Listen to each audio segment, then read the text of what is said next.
स्वागत है आपका आपके अपने YouTube चैनल विद्यार्पण ई गुरुकुल में। हमने पिछले क्लास में बायोलॉजी का एक टॉपिक डाइजेस्टिव सिस्टम पाचन तंत्र शुरू किया था। यदि आपने उस वीडियो को नहीं देखा है तो डिस्क्रिप्शन बॉक्स में लिंक दे दिया गया है, उसे जरूर देखें, क्योंकि हमने जहां पिछले वीडियो में पाचन तंत्र को छोड़ा था, आज वहीं से आगे बढ़ेंगे।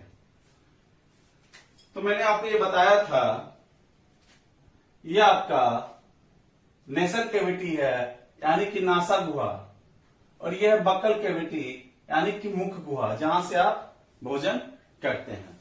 ओके, ये मुख गुहा, बकल कैविटी, ये नेसल कैविटी, और ये आपका ओएसोफेगस था। भोजन यहां से होके स्टमक में गई थी। हमने पिछले क्लास में टिथ के बारे में, टंग के बारे में, जो जो चीज आपके सलीवा में हुआ था, वो सारा कुछ हमने देख लिया था। इसके बाद आज के टॉपिक में अमाशय से शुरू करते हैं। भोजन स्टमक में यानी कि अमाशय में आ चुकी थी। आगे बढ़ने से पहले एक बार बता दूं कि पाचन करने का मकसद ये है कि भोजन को तोड़ना, उस फॉर्म में तोड़ना जिससे कि हमारा शरीर इस्तेमाल कर सके। क्योंकि जो भी हम भोजन करते हैं वो काफी कॉम्प्लेक्स फॉर्म होता है, चाहे वो प्रोटीन हो, चाहे वो कार्बोहाइड्रेट हो या फैट हो। ये सारे मैंने पिछले वीडियो में अच्छे से बताया है। मैं थोड़ा समरी आपको बता दे रहा हूं। तो कहने का मतलब है कि उन चीजों को हम सबसे सिंपलेस्ट फॉर्म पे ले जाएंगे जिसका शरीर इस्तेमाल कर सकते हैं, करे। ओके, तो आगे बढ़ते हैं। अमाशय, स्टमक।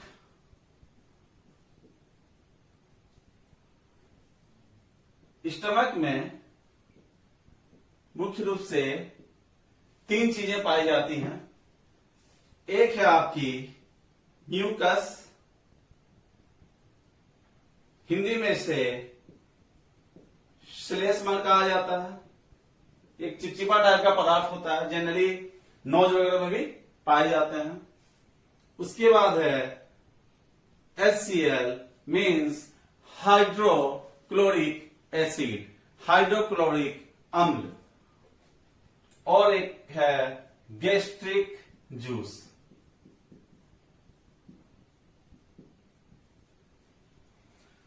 इसी गैस्ट्रिक जूस को डाइजेस्टिव जूस भी कहा जाता है। हिंदी में इसे ही पाचक रस या जठर रस के नाम से भी हम जानते हैं।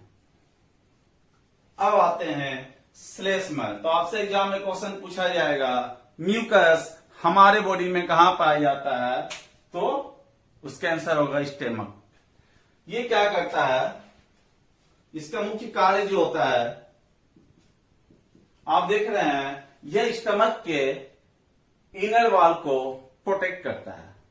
यह अमाशय के आंतरिक भित्ति को सुरक्षा प्रदान करता है।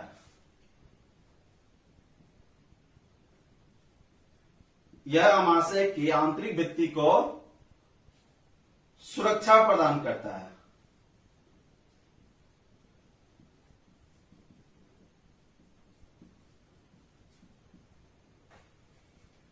क्लियर? जैसे कि आपने देखा कि अमाशय में एसिड पाया गया, यह एसिड होता है, यह नुकसान पहुंचा सकता है, उससे भी सुरक्षा प्रदान करता है। इसके अलावा काफी हानिकारक बैक्टीरिया, वायरस भी आते हैं, उससे भी सुरक्षा प्रदान करता है। इसके बाद मुख्य रूप से क्वेश्चन जो आते हैं वो HCl और गैस्ट्रिक जूस के सेक्शन से आते हैं। आपसे एग्जाम में पूछा जाता है कि HCl कहां पाया जाता है, तो उसका आंसर होगा स्टमक। चार ऑप्शन दे दिए जाएंगे, स्टमक, लीवर, किडनी, तो आंसर होगा स्टमक। स्टमक में भी एक कोशिका है जिसे कि ऑक्जिंटिक सेल कहा जाता है। इसी का दूसरा नाम है पेरिएटल सेल। एक बात मैं आपको बता दूं, इसे मैं इरेज कर रहा हूं। हिंदी और इंग्लिश नाम दोनों यही है। हिंदी में चाहे तो आप इस तरीके से लिख सकते हैं,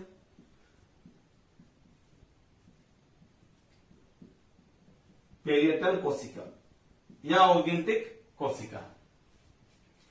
एचसीएल का जो कार्य है, वर्क, ये क्या करता है, आपने देखा था सलाइवा में जो एंजाइम पाए जाते हैं, लाइसोजाइम, जो कि पिछले क्लास में मैंने बताया था। लाइसोजाइम ने क्या किया था, कुछ मात्रा में भोजन के साथ आए टॉक्सिक सब्सटेंस और बैक्टीरिया को नष्ट किया था। वही काम यहां एचसीएल भी करता है, लेकिन एचसीएल मुख्य रूप से करता है। वहां पे काफी लेस अमाउंट था लाइसोजाइम में। तो एचसीएल क्या करता है, it kill bacteria and destroy toxic substance from food. तो एचसीएल का काम है, ये भोजन के साथ आए विषैले पदार्थों को नष्ट करता है और बैक्टीरिया को मारता है। आप यहां लिख सकते हैं, जब भी पढ़ने बैठे हैं अपने साथ कॉपी कलम लेके जरूर बैठे हैं, ताकि चीजें जो भी आपको बताई जाए आप वो नोट डाउन कर सकें। और एक बहुत सिस्टमेटिक नोट बनाया कीजिए, बहुत ही सिस्टमेटिक नोट्स बनाए कीजिए, एग्जाम के समय वो आपके काफी काम आएंगे। ओके, अब आगे बढ़ते हैं। गैस्ट्रिक जूस, जनरली आपसे यही पूछा जाएगा कि एचसीएल कहां पाया जाता है, तो आंसर स्टमक। यदि और डिटेल पूछ दिया जाए तो स्टमक में ऑर्गेन्टिक सेल, ठीक है, सफिशिएंट है। अब गैस्ट्रिक जूस कहां पाया जाता है, एग्जाम में पूछा जाएगा, तो इसका आंसर क्या होगा, अमाशय यानी कि स्टमक। अब अमाशय में कहां पाया जाता है, अगर ये पूछ दिया जाए तो अमाशय में एक ग्रंथि होती है पाइलोरिक। ग्रंथि क्या होती है, जहां से जूस या रस निकलते हैं।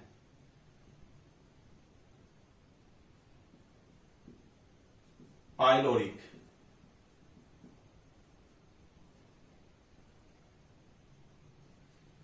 पाइलोरिक ग्रंथि, पाइलोरिक ग्रंथि से निकलते हैं।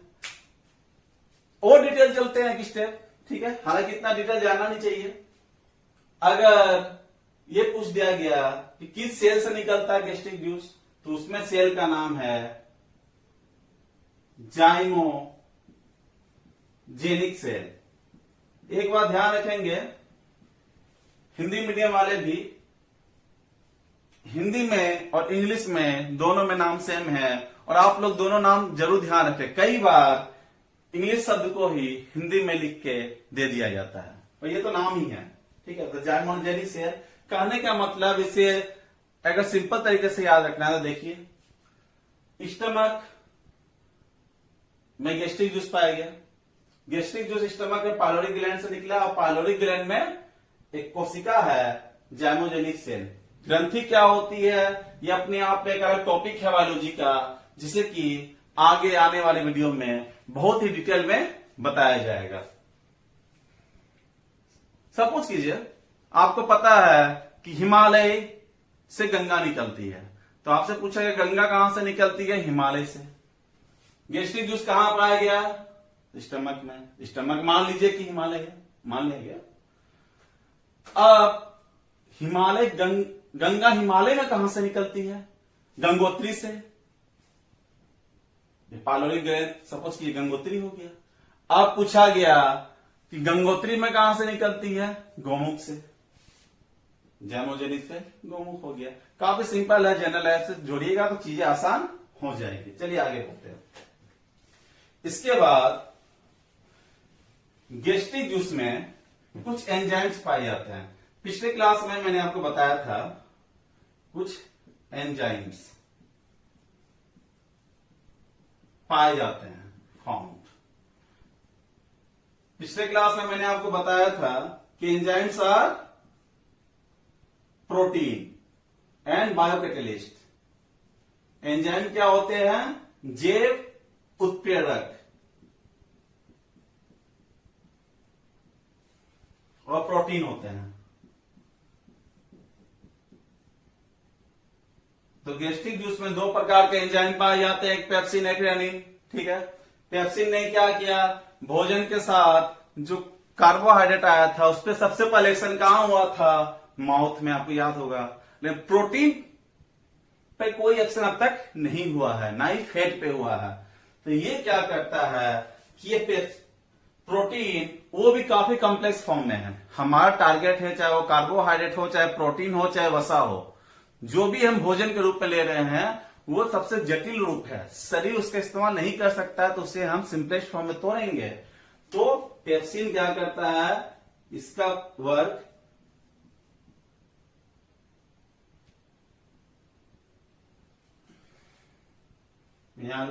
ये प्रोटीन को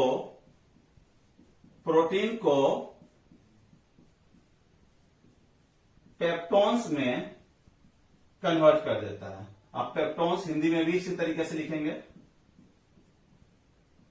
ठीक है, पेप्टोन्स क्या है, थोड़ी सी सिंपल प्रोटीन है, लेकिन इसे अभी और भी तोड़ा जाना बाकी है।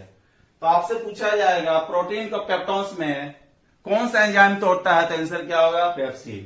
पूछा गया पेप्सिन कहां पाया जाता है, स्टमक में। ठीक है, अब रेनिन क्या करती है, एक बात मैं आपको बता दूं, पेप्सिन जो प्रोटीन को पेप्टोन्स में तोड़ती है, इस कार्य में HCl भी इसकी मदद करता है, हाइड्रोक्लोरिक एसिड भी इसकी मदद करता है। और बच्चों में जब बच्चे जन्म लेते हैं तो बच्चों में हाइड्रोक्लोरिक एसिड नहीं पाया जाता है, धीरे धीरे वो जैसे बड़े होते जाते हैं वो बनना शुरू हो जाता है। तो बच्चों में एक एंजाइम पाया जाता है रेनिन। ये रेनिन क्या करता है, जो बच्चे दूध पीते हैं, दूध में घुली प्रोटीन के पाचन में सहायक होता है ये एंजाइम रेनिन। कहने का मतलब है यहां से दो क्वेश्चन आपके बनते हैं, मैं इस पॉइंट को इरेज कर रहा हूं। आपसे पूछा जाएगा दूध में घुली प्रोटीन का नाम क्या है, प्रोटीन सोल्यूबल इन मिल्क, उसे कहा जाता है कैसिनोजेन।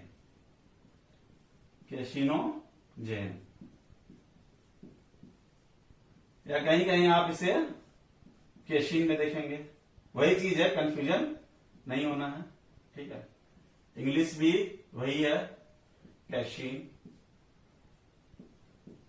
तो दूध में घुली प्रोटीन का नाम कैसीन, और कैसीन के पाचन में कौन सहायक होता है, रेनिन। यहां से भी दो क्वेश्चन बने। ठीक है, चलिए अब आगे बढ़ते हैं। और स्टमक के बारे में बता दूं, स्टमक में जो गैस्ट्रिक जूस होता है, गैस्ट्रिक जूस का पीएच वैल्यू जो होती है वो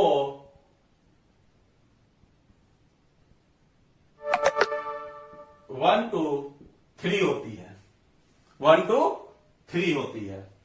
इसके बाद भोजन आपकी अभी भी स्टमक में यानी अमाशय में ही है। आपसे एक प्रश्न पूछा जाता है कि अमाशय में यानी कि स्टमक में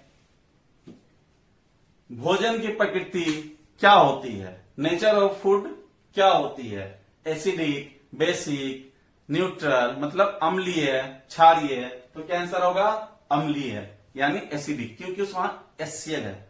आपको एक बात बता दूं, यहां जो आपने देखा था लार, सलाइवा, तो सलाइवा की जो पीएच वैल्यू होती है 6.8। हालांकि इस तरह क्वेश्चन एग्जाम में नहीं आता। पिछले क्लास में मैंने आपको सलाइवा लार बताया था, उसकी पीएच वैल्यू 6.8 होती है। अब आगे बढ़ते हैं, भोजन यहां पे एसिडिक नेचर पे है।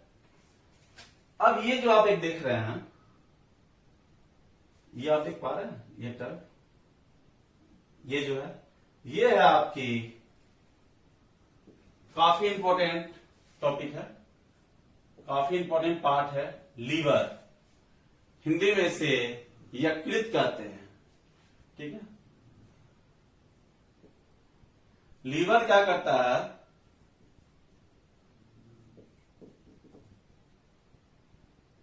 लीवर स्तावित करता है,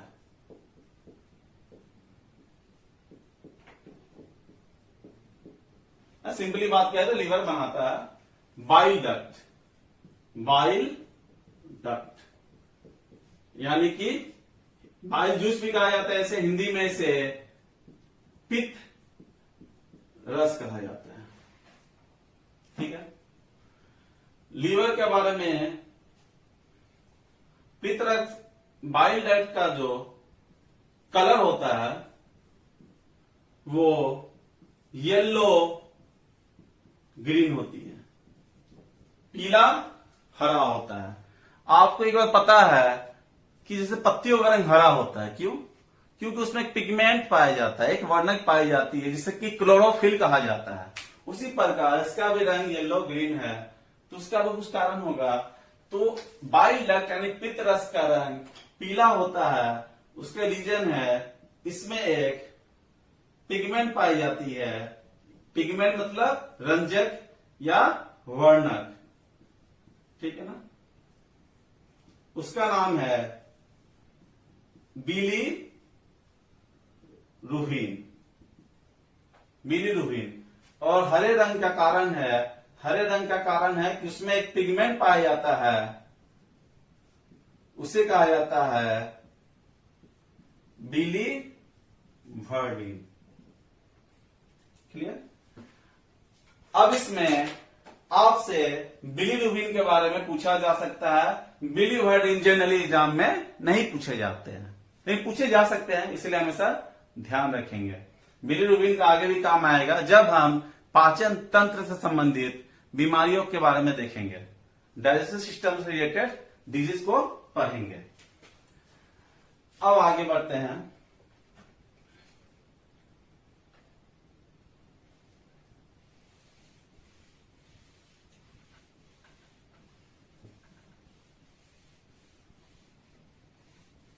लीवर के बारे में कुछ पॉइंट्स और देखते हैं। लीवर क्या होती है? मानव शरीर की सबसे बड़ी ग्रंथि, largest gland in human body. Exam में पूछा जाता है क्वेश्चन, मानव शरीर की सबसे बड़ी ग्रंथि कौन सी है? तो लीवर यानी यकृत। ठीक है, लीवर क्या करता है? Emulsification of fat.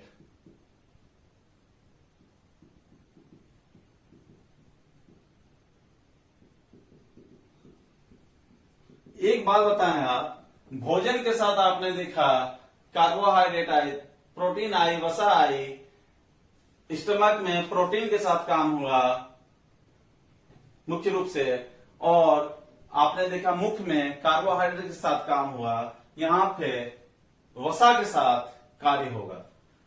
मुख्य रूप से हिंदी में से कहा जाता है पायसीकरण, मतलब वसा का पायसीकरण। फैट को हिंदी में वसा कहा जाता है। यह वसा का पायसीकरण करता है। पायसीकरण का मतलब, इमल्सिफिकेशन का मतलब, आपने पढ़ा होगा कई बार, आप जब कोई ऑयल वगैरह खरीदते हैं तो उसमें लिखा होता है इमल्सिफाइड फैट, पायसीकृत वसा। ठीक है ना, मतलब कहने का मतलब ये वसा की बड़ी बूंदों को छोटी छोटी बूंदों में तोड़ना ही इमल्सिफिकेशन कहलाता है। ठीक है ना, वसा को स्मॉल ड्रॉप में, छोटी छोटी ड्रॉप में तोड़ने की जो प्रक्रिया होती है उसे इमल्सिफिकेशन कहते हैं। तो वो कौन करता है? लीवर। लीवर क्या करती है? थोड़ी मात्रा में लोहा, कॉपर यानी कि तांबा,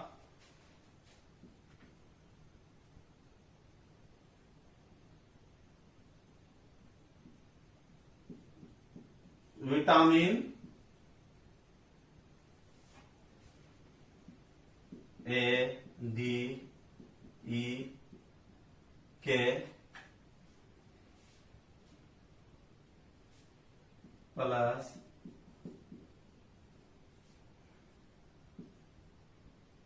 विटामिन B12।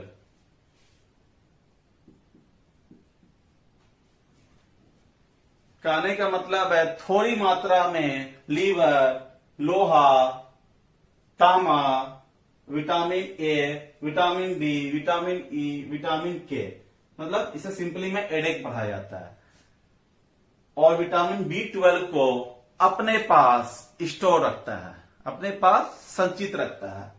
यहां पे ये सारे विटामिन जो देख रहे हैं, एडेक, B12 की बात नहीं कर रहा हूं, ये है वो विटामिन है जो कि वसा में घुलनशील है, सोल्यूबल इन फैट। ये टॉपिक आपको आगे पढ़ाया जाएगा। तो सारे में घुलनशील, इससे काफी अच्छे अच्छे क्वेश्चन बनते हैं। मैं आपको ऑब्जेक्टिव वाइज दूंगा भी, और यकीन मानिए वहां पर कंफ्यूजन की स्थिति बनती है, ठीक है। तो उसे स्टोर क्या रखा जाता है। इसके अलावा एक बात और जान लें, पोटेशियम की भी कुछ मात्रा स्टोर होती है। एग्जाम में पूछ लिया जाता है कि हमारे शरीर में तांबा यानी कॉपर कहाँ स्टोर रहता है, किडनी में, लीवर में, तो आंसर क्या होगा, लीवर। इसके बाद लीवर का एक और काम है, काफी महत्वपूर्ण काम है। ये क्या करता है, एक प्रोटीन का निर्माण करता है, फॉर्मेशन ऑफ फाइब्रिनोजेन प्रोटीन। ये फाइब्रिनोजेन प्रोटीन का निर्माण करता है, फाइब्रिनोजेन। अब यहां पे ये जो फाइब्रिनोजेन प्रोटीन है वो क्या करता है, इसका कार्य जो है, सपोज कीजिए हमारे शरीर में कहीं चोट लग गई, कट हो गई, वहां से ब्लड निकलना शुरू हो गया, तो आप देखिए कुछ समय के बाद ब्लड क्लोटिंग हो जाती है, रक्त का थक्का जम जाता है। तो रक्त का थक्का जमने में कौन सा प्रोटीन सहायक होता है, फाइब्रिनोजेन। तो ये क्या होता है, it help to clotting of blood, blood clotting में ये हेल्प करता है, रक्त का थक्का जमने में सहायक। तो यहां से दो क्वेश्चन बनते हैं, फाइब्रिनोजेन प्रोटीन कहां पाया जाता है, आंसर लीवर, और फाइब्रिनोजेन प्रोटीन का कार्य क्या है, तो it help to clotting of blood, या रक्त का थक्का जमने में सहायक होता है। एक और प्रोटीन का निर्माण लीवर करता है, वो है हिपेरिन प्रोटीन, हिपेरिन। ये क्या करता है, अब सपोज कीजिए अगर फाइब्रिनोजेन होगी तो ये रक्त का थक्का जमा देगा, शरीर के अंदर भी जमा सकता है वो, ठीक है ना। तो ये हिपेरिन क्या करता है, इसका कार्य यह है कि हमारे शरीर के अंदर रक्त का थक्का जमने से रोकता है। It prevent blood clotting inside the body, शरीर के अंदर रक्त का थक्का जमने से रोकता है हिपेरिन प्रोटीन। यहां से भी दो प्रश्न, कहां पाया जाता है, लीवर में, क्या कार्य है, या सिंपली पूछा जाएगा कि हमारे शरीर में रक्त का थक्का जमने से कौन सा प्रोटीन रोकता है, तो आंसर हिपेरिन प्रोटीन, ठीक है। काफी आसान तरीके से पढ़ रहे होंगे, मजा आ रहा होगा पढ़ने में, और रिवाइज जरूर करें सारे टॉपिक को। आपके 5 पॉइंट हो गया, हाँ, 6 नंबर पॉइंट, ठीक है। यकृत क्या करता है, प्रोटीन के मैक्सिमम अमाउंट ऑफ प्रोटीन को कार्बोहाइड्रेट में बदल देता है, मैक्सिमम अमाउंट ऑफ प्रोटीन को कार्बोहाइड्रेट में बदल देता है। It convert maximum amount of protein into carbohydrate. इसके बाद यकृत का एक और कार्य है, और काफी इंपॉर्टेंट, और यहां से क्वेश्चन भी आते हैं, यह ग्लूकोज की कुछ मात्रा को ग्लाइकोजेन में कन्वर्ट कर हेप्टिक सेल में स्टोर कर लेता है। कहने का मतलब है ग्लूकोज को स्टोर नहीं किया जा सकता, क्योंकि ग्लूकोज सबसे सिंपलेस्ट फॉर्म ऑफ कार्बोहाइड्रेट है। ग्लूकोज बन गया, इसका मतलब शरीर उसका इस्तेमाल कर लेगा, यह मैंने आपको बताया, पिछले क्लास में ही बताया। तो उसे स्टोर नहीं किया जा सकता है, तो ये क्या करता है, ग्लूकोज को ग्लाइकोजेन में कन्वर्ट कर देता है। और मैंने आपको बताया था ग्लाइकोजेन, स्टार्च और सेलुलोज पॉलीसेकेराइड कार्बोहाइड्रेट होते हैं जो सबसे कॉम्प्लेक्स होते हैं, ठीक है। तो ये ग्लूकोज को ग्लाइकोजेन में कन्वर्ट कर हेप्टिक सेल में स्टोर कर लेता है। हेप्टिक सेल, हेप्टिक सेल को ही लीवर सेल भी कहा जाता है, हिंदी में इसे यकृत कोशिका कहा जाता है। ठीक है, हेपेटिक शब्द संबंधित है लीवर से। हेपेटाइटिस हेपेटिक से ही बना है, वो किससे रिलेटेड बीमारी है? लीवर से। ठीक है, ठीक है, तो स्टोर कर लिया। कई बार आपने देखा होगा कि आप 10 दिन तक खाना नहीं खाए, तो ऐसा नहीं कि आपको कुछ हो जाता है। होता क्या है कि जब आपके शरीर में कार्बोहाइड्रेट की कमी होने लगती है, तो जो ये ग्लूकोज को, लीवर ग्लूकोज को ग्लाइकोजेन में कन्वर्ट कर, क्या किया था इसने? Glucose to glycogen. ठीक है ना, सिंपली इसे लिखा जाए तो लीवर के बारे में, it convert glucose to glycogen and store it in hepatic cell. ये ग्लूकोज को ग्लाइकोजेन में परिवर्तित कर यकृत कोशिकाओं में संचित कर लेता है। ठीक है, और जब आपके शरीर में कार्बोहाइड्रेट की कमी होती है, तो यही लीवर वापस इस ग्लाइकोजेन को ग्लूकोज में कन्वर्ट कर देता है और आपके शरीर को एनर्जी मिल जाती है। कितना अच्छा काम है। देखिए, तो यहां पे एक प्रश्न आएगा आपसे कि हमारे शरीर में ग्लाइकोजेन कहां पाया जाता है? 4 ऑप्शन दे दिए जाएंगे, क्या आंसर होगा? लीवर। तो ग्लूकोज को ग्लाइकोजेन में कन्वर्ट करने वाला जो प्रोसेस था, उसे भी एक नाम दिया गया। जो प्रक्रिया है उसे क्या कहा गया, वो एग्जाम में पूछा जाता है। तो ये होती है ग्लाइकोजेनेसिस। ग्लाइकोजेनेसिस हिंदी नाम भी इसका यही है।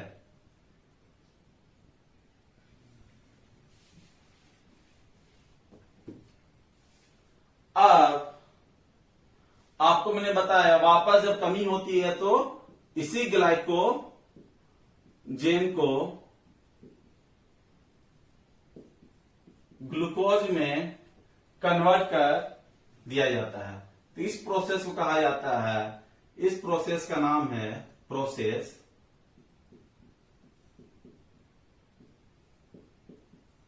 ग्लाइकोजेनोलाइसिस। ठीक है, ग्लाइकोजेनोलाइसिस।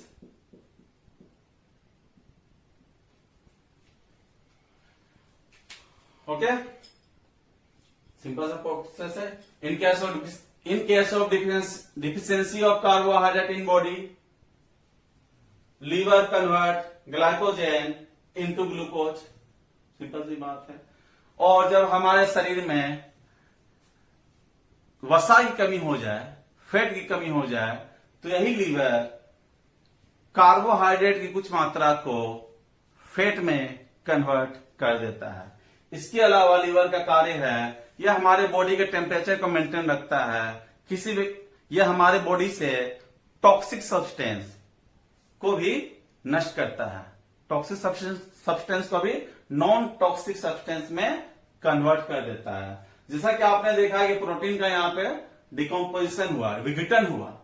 तो प्रोटीन के विघटन के बाद, डिकम्पोजिशन के बाद अमोनिया का फॉर्मेशन होता है, और वह मेरा अमोनिया विषैला प्रकृति का होता है, टॉक्सिक होता है। तो लीवर क्या करता है, उस अमोनिया को यूरिया में बदल देता है, और बाद में वह किडनी के माध्यम से होते हुए यूरिन के रूप में वो बाहर निकल जाता है। वो आपको अलग टॉपिक में पढ़ाया जाएगा। तो लीवर के काफी सारे काम है। तीन सारी चीजों को आप ध्यान रखेंगे, और इसके बाद का जो भी टॉपिक है उसे हम अगले क्लास में डिस्कस करेंगे। तब तक आप इसे रिवाइज करें, और यदि आपको पिछले क्लास का सारा लिंक आपको डिस्क्रिप्शन बॉक्स में दे दिया गया है, और वीडियो पसंद आए तो लाइक करें, सब्सक्राइब करें और अपने दोस्तों के बीच शेयर करें। धन्यवाद।